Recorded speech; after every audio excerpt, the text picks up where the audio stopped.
Hello friends, welcome back to my channel.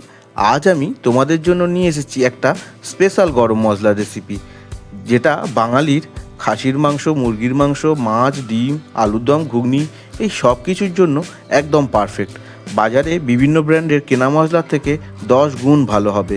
বাড়িতে খুব সহজেই বানিয়ে ফেলো আর রান্নার শেষে একটু ছড়িয়ে দাও। ভিডিওটা সম্পূর্ণ দেখো, আর ভিডিওটা ভালো লাগলে অবশ্যই একটা লাইক করো। আর কেউ যদি আমার চ্যানেলে আজ নতুন হয়ে থাকো তাহলে চ্যানেলটি অবশ্যই সাবস্ক্রাইব করে দিও, কারণ তোমার একটা সাবস্ক্রাইব আমাকে অনেক বেশি উৎসাহিত করে নতুন ভিডিও বানানোর জন্য। একটা প্লেটে দারচিনি নিয়ে নেব 50 গ্রাম, আর তাতে দিয়ে দেব এলাচ 15 গ্রাম, আর দিয়ে দেব 10 গ্রাম লবঙ্গ। তার সাথে দিয়ে দেবো দুটো বড় এলাচ বা কালো এলাচ, আর অর্ধেকটা দিয়ে দেবো জায়ফল প্রায় 3 গ্রাম ওজন, আর 3 পিস জয়ত্রী 3 গ্রাম ওজনের। এই সব কিছু মশলাকে একসাথে একটা প্লেটে নিয়ে নেব। এখন গ্যাসে একটা কড়াই বসিয়ে দিয়ে কড়াইটা গরম করে নিতে হবে, আর কড়া গরম হয়ে গেলে গোটা মশলাগুলো কড়ার মধ্যে ঢেলে দিতে হবে, দিয়ে এইভাবে নাড়াচাড়া করতে হবে। মশলাগুলো একটু গরম করে নেওয়া প্রয়োজন।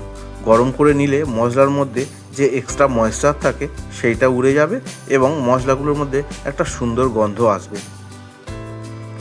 প্রতি 10 সেকেন্ড অন্তর মশলাগুলো একটু উল্টে পাল্টে দিতে হবে, যাতে মশলাগুলো পুড়ে না যায়। মশলাগুলো পুড়ে গেলে কিন্তু তাহলে গরম মশলার যে গন্ধটা সেটা নষ্ট হয়ে যাবে।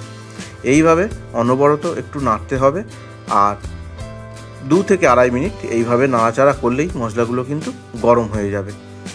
মশলা গরম হয়ে গেছে, এবারে মশলাগুলো আমি একটা পাত্রে ঢেলে দেব।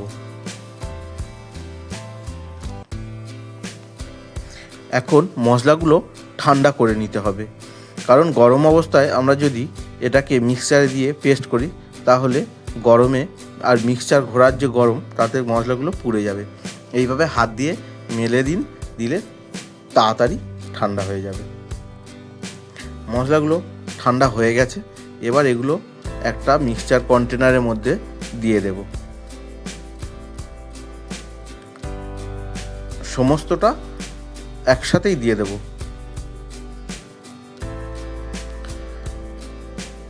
দিয়ে কন্টেনারের লিডটা বন্ধ করে দেব, দিয়ে মিক্সচারে বসিয়ে এটাকে মিক্স করে নিলেই গরম মশলা রেডি হয়ে যাবে। দেখো, আমার গরম মশলা একদম তৈরি হয়ে গেছে, আর এই মিক্সচারের ঢাকাটা খোলার সাথে সাথেই একটা সুন্দর গন্ধ ছড়িয়ে পড়েছে।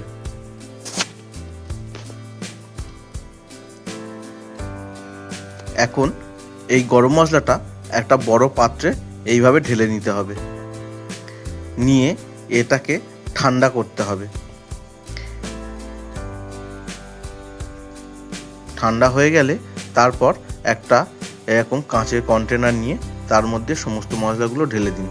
দিয়ে এই মশলাটা আপনারা যখন রান্না প্রয়োজন হবে ব্যবহার করতে পারেন।